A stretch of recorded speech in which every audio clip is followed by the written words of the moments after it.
Welcome to our quiz. We assume you are familiar with the essential risk management concepts of rating risks in 4 levels as you see them here. Risk mitigation measures, with the states active or planned, and the concept of tasks necessary to implement a risk mitigation measure. If not, you may watch our beginner tutorial first. So, let's assume it is May 2019, and you, a manager, get this risk report. It shows 4 risks, each rated according to the color. The question is, which of the risks need your attention? We now discuss them one by one. The red is rated as extreme, and as such seems to be the obvious choice, but watch more closely. The risk was identified recently, and the team already defined 3 tasks. You can assume the team will do the job, and the tasks will result in mitigation measures reducing the risk rating. No immediate action is required.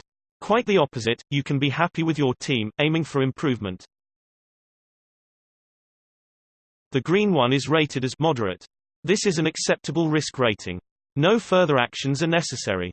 All is good here. Let's look at the yellow one. There are already 2 mitigation measures, and yet there are more tasks to do. A lot of effort. Maybe the decision to mitigate this risk is to be revised. Perhaps it is better to drop the activity altogether, instead in investing even more. Also, the timeline is not looking good.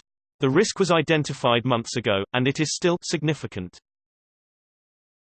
This one demands your attention. Finally, we look at the gray one. This one is a bit fishy.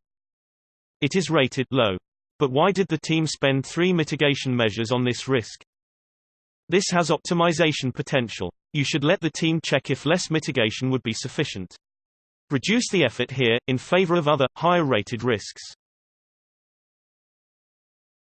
We hope you enjoyed our little quiz, and learned how you gain valuable insights with essential risk management.